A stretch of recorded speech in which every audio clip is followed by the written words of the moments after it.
Hey everybody, welcome to another episode of the LitRPG Podcast. I am Ramon Mejia here to bring you the latest LitRPG news, reviews, and of course author interviews. This is episode number 89 of the podcast. I have 9 new LitRPG reviews just for you this week. Before we begin, I want to give a quick shout out to a very generous donator to the podcast, Jeff Hollingsworth. He made a really rather generous and big donation. I just want to give him a big shout out and thank you for his generosity.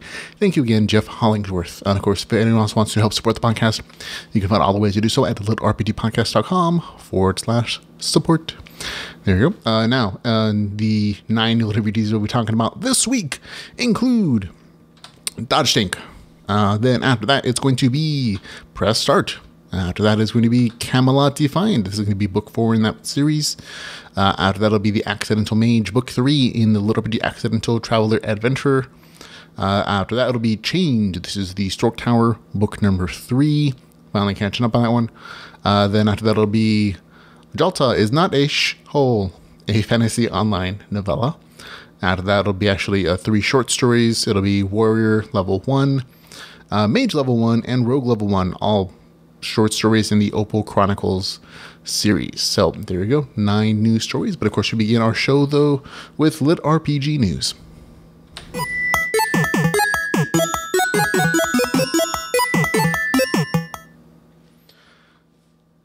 That's me. And in LitRPG news, we're going to begin. Actually, there's only one real story for the week. And it is that Travis Bagwell, author of the Awaken Online series, has announced something neat he calls Book Brawl. This is his announcement in his words. Hey guys, so a few buddies and I built this fancy new site for publishing serial stories. We all started out publishing our stuff as web serials and we're pretty unhappy with the other websites out there, so this is our attempt at a different and hopefully better version. If you want to post stuff on the site, serial published, or give a shout out, we'd really appreciate it. We made it easy to designate whether a story is published already, in contrast to other sites which are primarily serial only. This also gives readers the ability to find our other work. Travis Bagwell also announced that he'll be publishing his latest novel, A War of One, which is an independent story, I believe, separate from Awaken Online, and also his Awaken Online short story, Empathy, on the site on a weekly basis. In addition to there are other other authors you may know of, like Luke Chimelenko, who recently announced he's posting the first 6 chapters of Ascend Online Legacy, The Fallen, on there as well, and actually pull up the website so you can take a peek at it. It's very adorable. These are some of the titles in there. We have, of course, Travis Bagwell, Blaze Corbin's Nora Hazard, book 1 is going to be up there at some point. We're also going to have James A. Hunter, his War God's Mantle, The Goblin Who Stole Christmas, which is by Apollo Thorne, a very favorite short story of mine.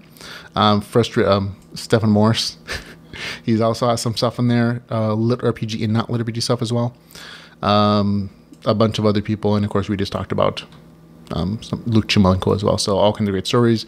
Go check it out. Looks like it's fun. So there you go. And that's kind of the LitRPG news for the week.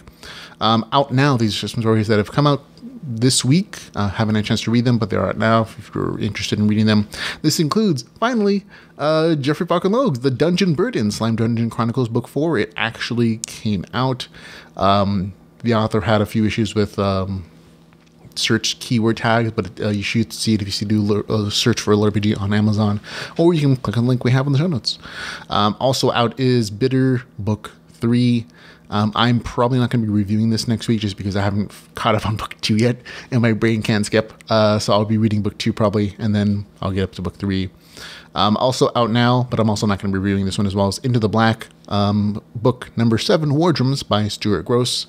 I mentioned before, this is one of those series that has material that I just don't want to read about, some repeat stuff. And actually, I'm not sure if it's continued on the novel, but it was available in the first few books that I read in the series, and so I decided not to continue reading. But everyone's adults, people read what they want to read. The story content itself and the game mechanics are always great from Stuart Gross. Really top-notch writing.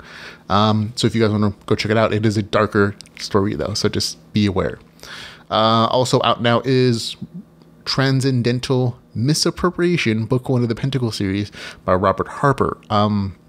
You wouldn't know by looking at the cover art or by reading the author's description, but this is actually reincarnation LitRPG. At least as much as I've been able to tell. I read through the first 15% of the novel, and at that point I saw some mentions of like, this is a magical series story where the powerful people give people the power to reincarnate and keep their skills and stats and abilities and stuff. And so I'm like, that's probably sounds like LitRPG. It sounds fun. It definitely sounds like reincarnation LitRPG. But again, I haven't read the full thing, so it's not a review. It's not on Kindle Unlimited either, so it's going to be hard for people to kind of take a chance on it. But if you seems interesting to you, go download a free sample. I've already purchased it. I do plan to review it next week, though. Okay, also out is Logout of Cthulhu, a Lovecraftian LitRPG novel. Cthulhu World Book 1 by T.K. Kato. It's out, haven't read it, but it does call itself a LitRPG novel, so there we go. Okay, new in audiobooks, we have World Seed Endgame, which is the last book in that series. That's book 4 for World Seed. Also out to the happy, joyous cries of many people, it's going to be The Land, Raiders, Chaos Seed Book 6 by Alaron Kong, read by Nick Podell. People have been waiting for it. It's hopefully we'll see Book 7 as an ebook sometime in the near future. Cross our fingers. But hey, if you haven't listened to the audiobook version of Book 6, this is it. It's out. Go check it out. Okay, in upcoming LitRPG, this is just where I read off the stuff that's coming out. We also have some new additions to this particular list. We have Sigil Online Hellions, which is the second book in that series. It'll be out January the 7th. The physical copy of the book is out currently if you want to go pick it up and have it mailed to you. But the ebook version won't be out until the 7th. Also out on the 8th of January is going to be Soul Reckoning, a LitRPG adventure, Veil Walkers Book 2. On the 17th of January, it'll be A Trap of the Potentate, which is the Dark Herbalist Book 3.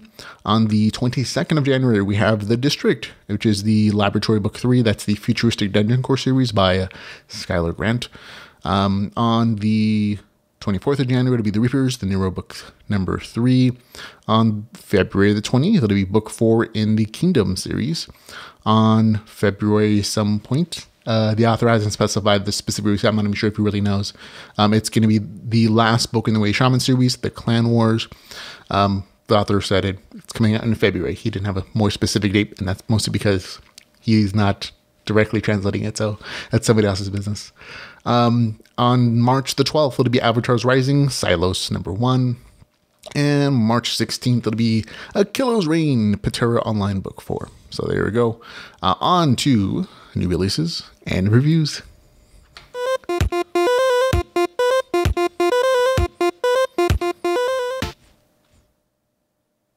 And in new releases and reviews, we're going to begin with Todshank, a LitRPG novel, Crystal Shards Online Book 1, written by Rick Scott. Okay, this one is 339 pages, $3.99. It is available on Kindle Unlimited. I will read you the author's description. And there's the picture for the people who are watching the video version. There's only one rule. Don't get hit. Ryan's life sucks. His brother's a jerk, his mom is sick, and his legs are next to useless thanks to a neurological disorder. Plus, the world ended 2 centuries ago from nuclear war. Now what's left of humanity lives below ground, with the only escape from reality being the massive VR world of Crystal Shards Online. But even in-game, Ryan's life sucks. Unable to play a combat class due to his condition, he works as a miner, earning barely enough to get by, and not nearly enough to afford the operation that will save his mom's life. When Ryan discovers an item that grants the ability to dodge any attack, however, he has the chance to become one of the game's most elite and sought-after players, a dodge tank. But for someone who's never played a combat class, success isn't so easily had. To save his mom, Ryan will have to overcome his disability and level his way to the top. But the real-world consequences are more far-reaching than he could ever have imagined, in the fate of not just his mother, but humanity itself may be resting in his hands. Okay, full disclosure, the author sent me a copy of the novel for review. I purchased it when it became available. And this is just kind of a good, fun, action-intense story. And there's also a little bit of romance in there. It's not without its own flaws, though. The obstacle the main character has to overcome, his inability to combat class, really doesn't make sense, at least to me. I mean, why would the game stop him from swinging a sword, casting a spell, but have no problem with him swinging a pickaxe? There's just a little disconnect there, and I get that it's something for the character's growth, but as far as like a technical aspect of it, like it doesn't make sense why you can do one, but you can't do the other. The middle of the story also has some XP grinding that gets a little bit tedious, and there's some serious level skips sometimes in the story, sometimes as much as 10 to 15 levels in a single fight. But the real life story motivation is interesting, and the romance helps break up that particular grind. Yet even these small inconsistencies, they're really ignorable in favor of the story because it has a very quick pace and a very interesting storyline. The game world uses a kind of Final Fantasy Tactics approach to multiclassing, which I thought was kind of cool. Classes can be switched when you're out of combat and you don't have a limit. Advanced classes have prerequisites that need to be unlocked. For example, to unlock Ninja, you have to have classes in Warrior, Rogue, and Mage up to certain levels. And I think it's a Pacific Mage class, if I recall correctly. And these mechanics kind of set the novel apart from other LitRPG stories. It was kind of a neat little thing to make it unique. Because it forces a lot of the stories, a character chooses a class, that's kind of it, and they're stuck there. And in this one, at least, a character can change classes as the situation calls for it. And I thought that was kind of neat. And it also allows for a very unique, again, play style, the dodge tank. So I like that. Overall, it's a good LitRPG story. It has really interesting twist ending. And I had a good time reading it. So it gets a score of 7 out of 10 for me. There you go. Okay, next review is going to be a little bit longer. It is Press Start by Kayla Lavon, a LitRPG Saga, Book 1. So there we go. This one is 141 pages, 99 cents until January the 13th, and I believe the price changes. But this is its today, as this is recording, it's the first day it's actually out. So congratulations, Kayla, on writing your first LitRPG story. It is available on Kindle Unlimited. Now, again, full disclosure, the author sent me an advanced copy for review. I purchased it again as soon as it released. It's 99 cents. It's not, it's a really good price for the page count. And I think that page count is a little bit off. I think the novel is a little bit longer. That's just me, though. Okay, here's the author's description. Unique spells, strange companions, unforgettable adventure. After her brother's death, Tara was going through his things when she finds an old gaming gear. Logging into his account out of curiosity, she was tossed into a vast world of SOL for the very first time. Playing as her brother's male character was awkward, but SOL was the perfect way to add fun to her boring and routine life. She goes on exciting quests, defeats powerful monsters, and explores exhilarating new environments. But as Tara discovers the secrets her brother was hiding, she must deal with the problems he caused and survive the countless players that want her dead, because there are consequences to being known as a legendary player killer. I'll have to say that last little paragraph sentence is a little misleading. I think that's something that's going to be developed in later books. It doesn't really show up here. Overall, this story had some good points, some very interesting themes that I wish were better developed, because this story kind of has the potential to be pretty awesome. Unfortunately, how it was actually developed was really frustrating to me. And that's mostly because, one, there's not a lot of world development and explanation of how the game mechanics and the story works. So there's no real foundational setup for the things that happen in the story sometimes.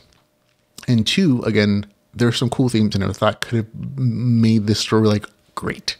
And it's frustrating to see that they weren't developed. And so for most of the story, I kept saying to myself as things occurred, whether they're mostly in-game stuff, is that this doesn't make sense. It was kind of my mantra as I was reading this.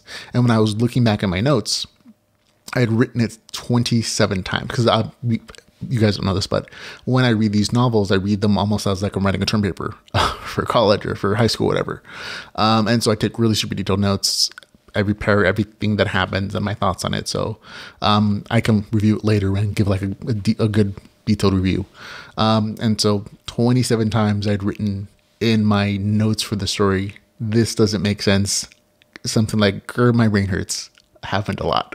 And it was just, again, fundamentally, I almost wanted to put this thing down a couple of times because it was so frustrating, because there was some great potentiality for the story, but I kept running into the same issues of something would happen and my brain would say, that doesn't make game sense. And I'll give you some examples in a little bit. But first, let me talk about some of the good things I like about the story. First of all, the first 2% of the novel is great. It genuinely is. It has a really efficient setup that establishes empathy for the main character, Tara.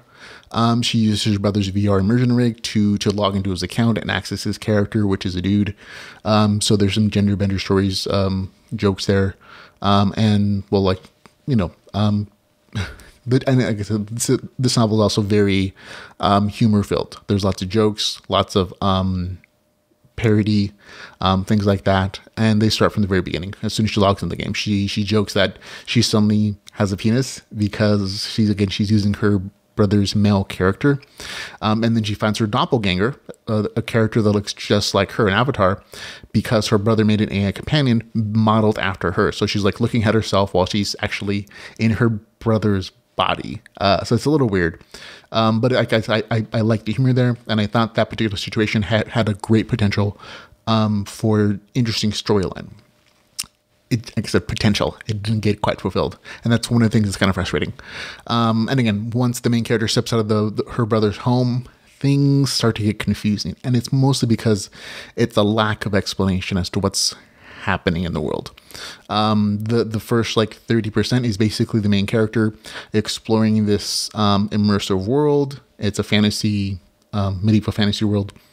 And it kind of feels like she's Superman, and she has like Superman strength and abilities and vulnerability almost. And she has the awkwardness of a newborn giraffe. And things just happen, and they never really get explained why this is occurring. And so the reader is left feeling confused. At least I was as a reader. For example, in the beginning, the main character gets a charm spell laid on her that forces her to adore a player vendor. So I'm like, okay, a charm spell, that's cool. Except that the main character calls the vendor out on it, saying, "You're a cheater. You're not supposed to use spells like that on players." And that, as like a gamer, like, okay, I get that. Except that the main character isn't really a gamer. She's very clearly says that she's never played this particular game before. And she doesn't even like these kind of games. She plays other like casual games, and she's never played like an immersive game like this ever in her life. She's seen her brother do it, but she's never done it herself. And so it occurs to me like she has foreknowledge. She has knowledge that she shouldn't have, and that kind of stuck out to me as like, oh, that doesn't make sense. At another point, again, very early in the story, the main character is like running forward and so fast that she loses control, and she just crashes into a tree, and her character's nuts. Get crushed. Remember, she's a dude now, and causes herself 500 points of damage. And I get that it's a joke. It's like supposed to be like a pratfall. But the inference of like superpower and super strength doesn't make sense in games, because that's not what actually happens in, just because you have high stats. You don't actually get to jump around a street man unless you're in like some like Champions Online or something. Again, a little later, the main character accidentally snaps the neck of a level 0 rabbit for like 5,547 points while petting it. And again, I get that's a joke, and it's a way to visually describe that the character she's using has super strength or like super high stats. But again, that's not something that occurs in actual video game context. And so without some kind of description or explanation like why that occurs, because again, it doesn't happen any other time in the story. Like for the rest of the novel, that kind of stuff doesn't occur. It's just like the main character goes about her daily business, even though she's in her brother's like high-powered, high-leveled character. None of that stuff happens again. And again, there's no explanation like why it occurs here, if it's something she needs to get adjusted to. And so it just, again, in my brain, I think this doesn't make sense. There's no context for this. And this happens a lot, especially in like the first 30% of the novel, because you don't get any kind of explanation about any game mechanics or anything that's happening until you're already a third of the way in. And I think that's a choice that the author has of showing before explaining. It's just that because there's no foundation set up for the game, what occurs, what kind of game it is, what kind of mechanics there are, all these things that occur feel very, very confusing. And again, for the first third of a novel, for that to be the case, is just frustrating beyond heck for my brain, because again, there's a lot of great potential there. And yet, even after that 30% of the novel, when we finally start to get a few things explained about a few game mechanics, because she meets somebody, who knew her brother, and it's kind of taking that mentor status, there are still things that occur that just break my game logic brain. For example, this happens a little bit later. This is a little spoilery, so skip ahead if you don't want to hear this. The main character is reset to level 1. I'm not going to describe the circumstances, just that it does. And her and another character who is also level 1 are supposed to fight a group of level 10 monsters and kill them. Except that the main character does this almost without taking any damage and evades just about every attack because she has a haste spell from a level 1 character. And like it's again just a simple example of like, this doesn't make game logic sense. And of course, she's able to do this because this monster has a special condition that if you knock off like mushrooms from its body, it loses 10% of its health every time. Except that again, she doesn't take any damage while doing it. Like she evades every single attack. And I'm like, that doesn't make sense. Like just even without knowing like the specific mathematics of this particular world or the way that, you know, the numbers are rolling, like that doesn't make sense that a level 1 character should be able to evade every single attack from a group of level 10 monsters. I'm like, and so for my brain, because again, I'm not getting an explanation about, okay, how is this possible? Maybe there's some rule mechanics in this game system that I just don't know about that makes this possible. But again, because it's not explained, my brain just screams, this doesn't make sense, and it's frustrating. And then I have a whole list of the full review of like incident after incidents of this occurring, not even detail them all, but you know, you kind of get the idea at this point. There are some, like I said, some definite positives to the story that I really did enjoy. The author has a great sense of humor. There's jokes galore, parody of other things, lots of good things, and most of those jokes land. It's just, again, sometimes the foundational explanation for them within the game world doesn't really exist. And so they're funny, but again, they're also frustrating sometimes. I also like the way the real world was described in the novel. Remember, there are 2 points of this. Even looking at the cover art, you can see, okay, fantasy game world and also real world stuff. The real world stuff apparently is set in the far future, and the main character lives, I'm assuming, in space, where she lives under a dome. And I'm assuming in space because the sun's blue. Resources are scarce, and she lives in the junkyard, which is a place that was originally intended for only trash. But the plucky people that live there use that trash to make buildings, build teleporters, and sustain life for the poor people that live there. It's honestly a world that's better described than the fantasy world, the game that she spends most of her time in. Like that sci-fi world seems super engaging and super interesting, and I wish we would have spent like a little more time there, because that world also has some great story potential, because that sets up the reason why people may be playing this game so much. And but again, it was nice to see that world, and I really did like it. But even there are a couple story flaws that I happened to like see and just bothered me. The biggest being that the dome and the main character are described as being poor and overcrowded and everyone trying to get to work. And there's a scene there where she leaves her home and she's in a rush, and I'm thinking, oh, okay, everybody's poor, everybody has to work really hard to get anything. She's going to go to work. She's going to run a factory. She's going to go do manual labor, do some job to like get a few credits to pay the bills and to keep the lights on, whatever. And instead she goes to a gym where she works out and talks to some cyborg friends. And then she goes home. And I'm like, wait, does this kid not have a job? So she gets free food. She has a free home. She has power, electricity, whatever she's using to play her game, and a holographic entertainment center. And she doesn't seem to work, at least not in the particular aspect of the story. And then she complains about how bad she has it. I'm like, those are conflicting things. And I get that the gym stuff is used later on for showing her unique abilities and the thing that makes her special.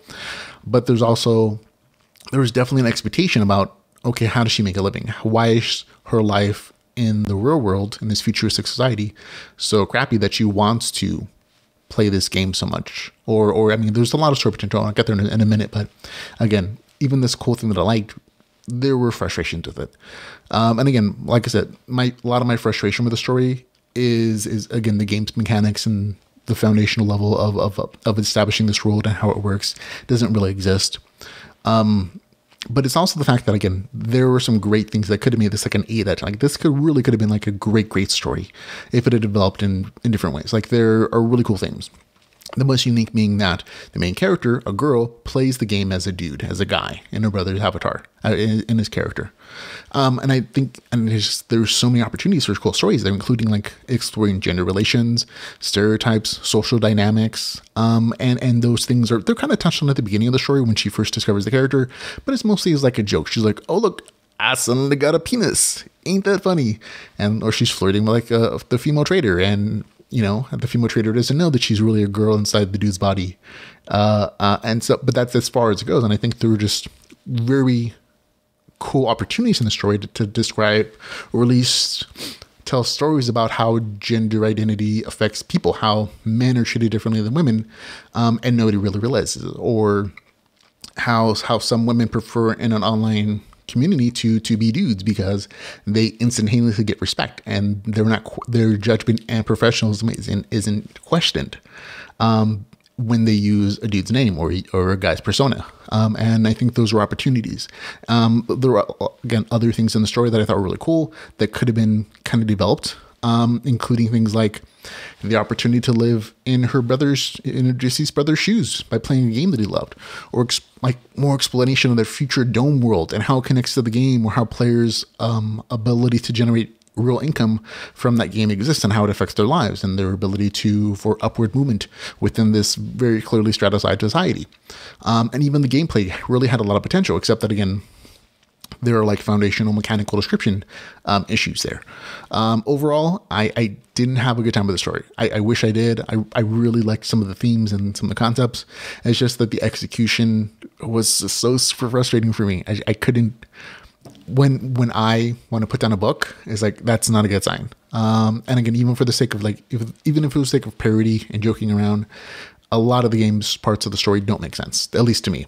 And some people don't care about that. They'll just have a good time with the story. And for those people, they might really enjoy this. For me, though, I one of the things I love about LitRPG is the fact that world makes sense. That if I work really hard, I can understand that those game mechanics in that world, the way that it functions, and I am hypothetically, like I exist there, can have a successful existence there if I live there, you know what I mean?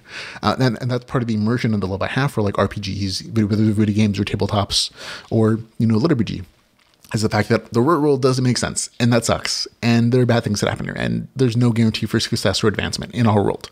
But within a LitRPG world or an RPG world or a game mechanic or video game world, whatever it is, it's always been enjoyable and comforting, I guess, to understand that if you work hard and if you make the effort to understand that world, you can do well. Like, there's that power curve in those stories that everybody, but for actually me and a lot of other people, really appreciate and can empathize with, because that doesn't exist in the real world. And again, but for that to exist, you have to have understandable game mechanics that are, or things explained in the world that make sense to the readers and how they understand that world. And that just doesn't exist here. So that's kind of the frustrating thing. So for overall, the novel gets a score of 5 out of 10. I wish, like I said, there's so much potential here that it could have been an 8 out of 10. But because of a bunch of like game mechanic stuff and just being so frustrated as I read it, it really dropped it down that many points. So for a score of 5 out of 10, that's going to be Press Start, a LitRPG Saga SOL Tutorial Book 1, out now. And again, go check it out, folks. Go give it a read for yourself. This is just my opinion. It didn't really work for me. It may work for you. But for me, it gets a score of 5 out of 10. So there you go. Okay, on to book number 3. This week, it's going to be Camelot Defiant by Galen Wolfe. This is an Arthurian LitRPG, Camelot LitRPG, book number 4. Okay. It is 260 pages, $3.99. It is available on Kindle Unlimited. The author's description. Again, written by Galen Wolfe. Author's description. A dangerous quest for a chivalrous knight. Sir Gero, a knight of the King Arthur's Round Table, steals mysterious crystals from the enemy, but he still does not know what they're for. The only thing he does know is the massive effort the enemy puts into mining them. Meanwhile, the enemy has burned Camelot and driven King Arthur south, leaving Gero lurking behind the walls of his dungeon, planning his fight back. And then Gero suddenly realizes that these strange crystals might actually give King Arthur a chance at victory. Maybe their only chance. Now the enemy armies are swarming everywhere across the land and threatening to conquer the entire island. But to make this chance at victory a reality, Gero and his friends must embark on a quest and journey through 100 miles of enemy territory to reach the holy island of Linsarn. And even if they get there, there's going to be an even bigger problem to solve. Okay, that's a really accurate description of the story and most of the big plot lines. This is the 4th book in the Camelot LitRPG series. It combines aspects from books 1 and 2. So if you're a fan of the series, You'll like this one. It's not a huge stretch. You're kind of getting a lot of the same stuff from books 1 and 2, and it's kind of mushed together in book 3 here. I was thinking book 4. There was a standalone series about the Green Knight that was released about Christmas. That was kind of cute. That's technically book 3. You also get the dungeon creation stuff from book 2 and the action adventure stuff from book 1, all in this novel. You also get some nice large-scale combat later in the novel. Sergero and his friends race to be the first to find the ingredients for fabled Vorpal blades. And basically, whatever army gets there first will have the edge they need to conquer the game, or Britannia, or whatever it can be in the game. Basically, if you like those other books, you like this one too. It's a really simple review. I had a good time reading it. It gets a score of 7 out of 10. That's again Camelot, Defiant, and Athlon, Arthurian, LitRPG, Camelot, LitRPG Book 4. Man, that's a title.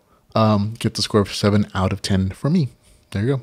Okay, on to our 4th book. It's going to be The Accidental Mage, Book 3 in the LitRPG Accidental Traveler Adventure, written by C.J. Davis and Jamie Davis. It is 354 pages, $4.99. It is available on Kindle Unlimited. Okay, the author's description. Dragged back to the game.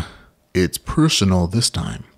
Hal Dix returns from Phantasma to find his greatest nightmares come true.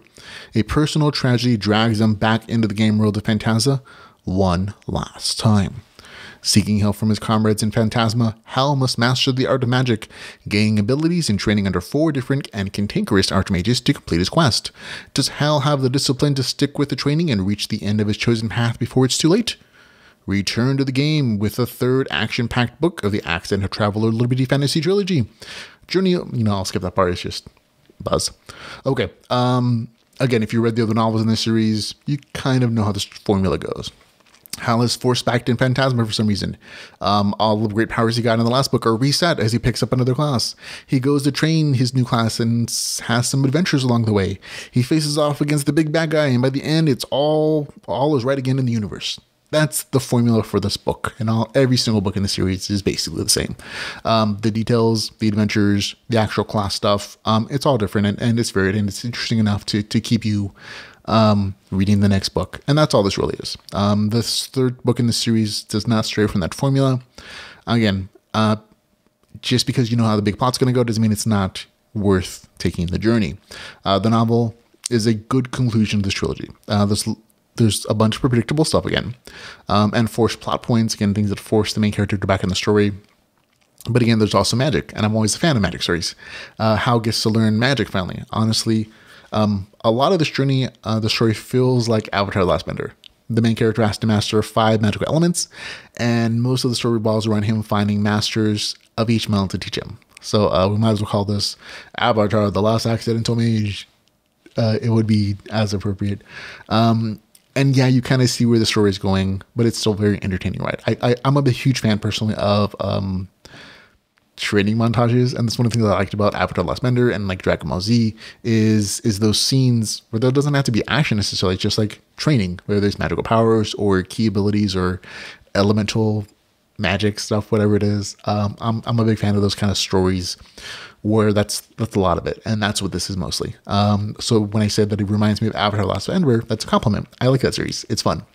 The ending of the story is very satisfying. All the plot threads are tied up, yet there's still room in the story to continue on if the author wants it, but this is also a great place to stop if that's what the author chooses to do.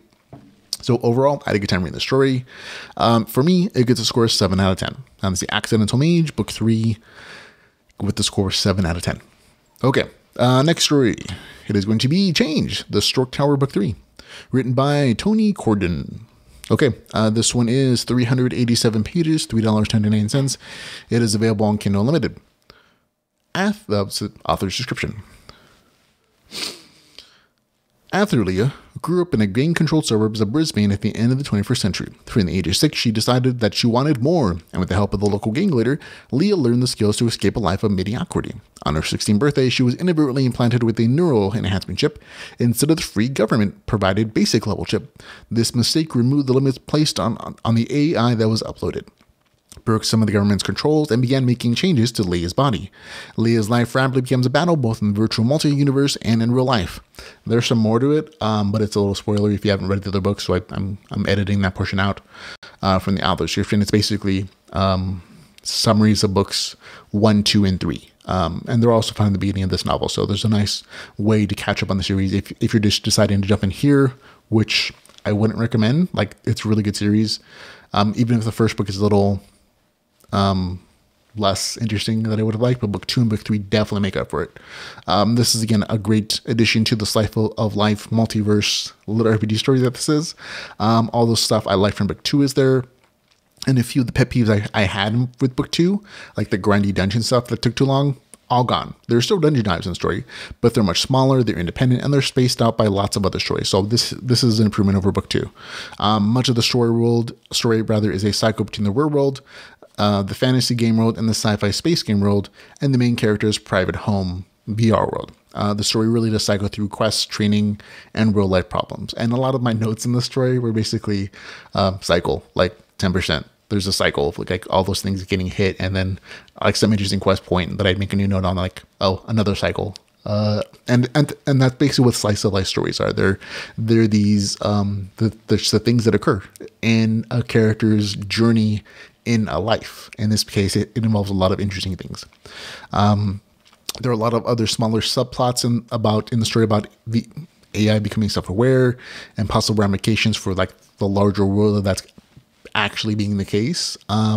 There's a new fantasy game expansion that's being touched on here. There's more romance for the main character, which is always kind of cute. However, a lot of the story does just kind of stick to that cycle.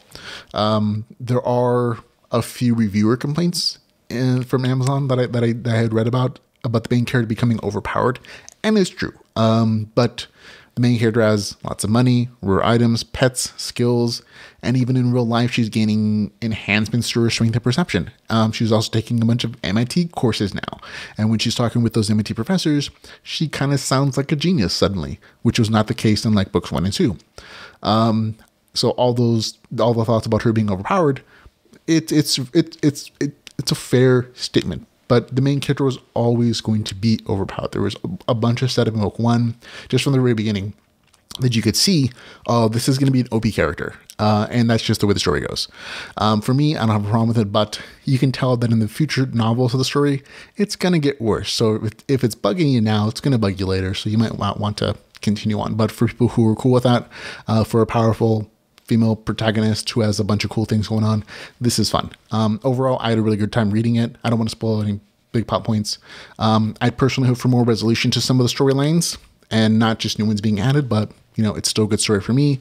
It seems like the author's planning like a rather long series, so this is a long play. For me, I had a good time with it. Get to score 7 out of 10. That's changed the Stork Tower book 3 with a score of 7 out of 10. Enjoyable. Okay, next we have Jatla is not a thole, a fantasy online novella written by Harmon Cooper. This is again another short story, 97 pages, $2.99. It is available on Kindle Unlimited. Here's the author's description. A goblin, his proof of manhood, and the bad hombre who wants it.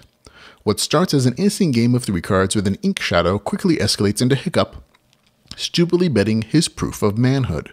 To save himself from possible castration, Hiccup has less than 24 hours to put on a parade, arrange a sensual massage, get a table at a Michelin-star restaurant, and book a night at the most expensive hotel in Jatla. All with the hopes of appeasing the ink shadow and proving to the shadow that Jatla, the famous goblin city, is not a thole. Of course, everyone knows that Jatla is one, including Hiccup, which only makes his task that much harder. So there you go. It's, again, 97 pages. The purchase price on this is $2.99, and I think that is a lot. I don't think it's worth it. But if you have Kindle Unlimited, definitely go read it. Or if you're a fan of this character, if you're a fan of Hiccup from the Fantasy Line series, you're going to want to purchase it. It's very entertaining. And the story is as entertaining as it promises. Again, it's a short story. So everything that you need to know is in that description. And everything is fulfilled very humorously and hilariously sometimes.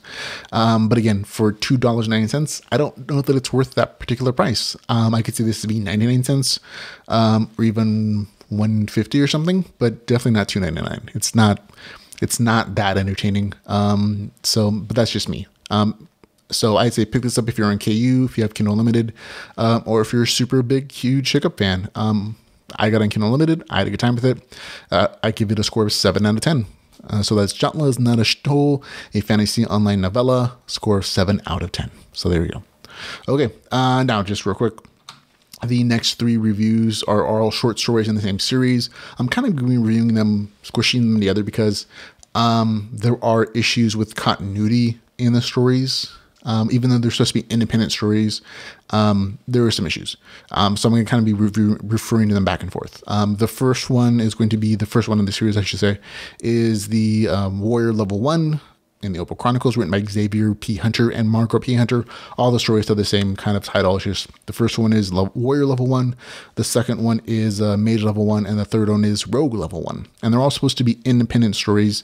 They're described as LitRPG short stories for people who don't have the time for the grind. So it's a really cute kind of theme for the novel. But each one is they're all independent characters. They exist in the same world though. They have all the same starting town and they just do different things. Okay, so the first one, I'll read you again the author description. Meet Waylon, newly spawned of the town of Silica Junction. Armed with a wooden sword and a shield, he stumbles into his first quest and gets more than he bargained for. So there you go. It's again 27 pages, 99 cents. And again, all these stories are actually going to be 99 cents. The first one is 27 pages. They're all available on Kindle Unlimited, so go check them out. They're all, well, we'll get to them in a second.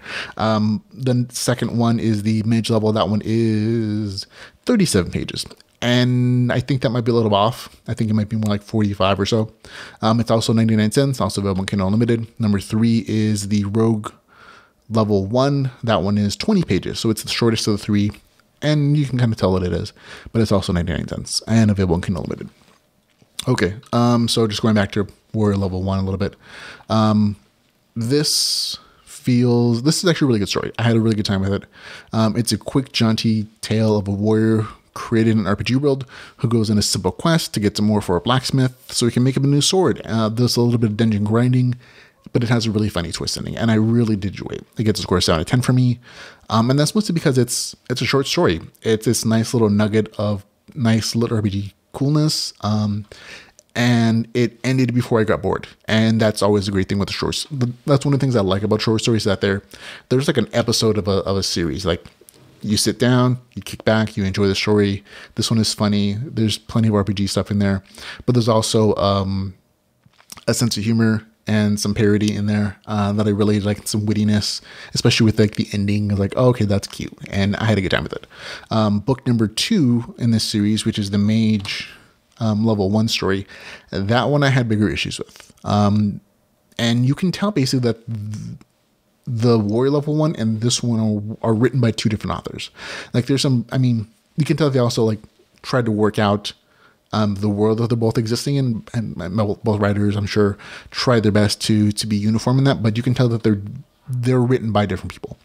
There are a lot of issues there. For one, like the biggest one though, is kind of the setup for the story. In book 2, the story is about not a character that's created for this world and a warrior who's self-aware that they're like created for this world. In book 2, it's about a native Maryland who discovers that she has mystic power suddenly. And basically it's a NPC awakening story where the main character is just going about doing her thing. Everybody's real to her. She has a bunch of backstory. She thinks everybody's real. And then some incident happens, which is not even like described. And suddenly she has mage powers and she's a character player. And the way that she interacts with all the other NPCs suddenly changes from her point of view. Instead of being like just regular dialogue where she's having regular sentences and conversations, all of a sudden everybody has scripted NPC dialogue. Characters will suddenly, and then again, this is something that happens in all the story, so it's not like it's just for the story, but it's really emphasized in the story, and it happens like a ton, so much so that it kind of grates on your nerves. And this is done visually as well. Like, so the main character will talk normally. She'll have her dialogue tag, Marilyn says, and there's a paragraph, quotation marks, sentences. Then the NPC character speaks. It's a script. Like, it'll be their name. It'll say, the Archmage, and then colon, and then their sentences, like their dialogue, as if it was written in script format or in like a play format. And that, I mean, it's a very good way for the authors to visually distinguish that something is wrong in the world and that these characters aren't real people. I thought that was kind of cool. The first time I saw it, not the like 100th time I saw it. And these NPCs also have repeating dialogue. Like they only have so many responses. So when the main characters speak to them, it's like, "Hey mom, how's it going?" And the mom's like, "Hey, the soup is almost done, girl." And she's like, "Oh, thanks mom. I had a good day. Like I was concerned about some stuff that happened to me. Like I suddenly had magic powers." And the mom's like, "Hey, the soup is almost done."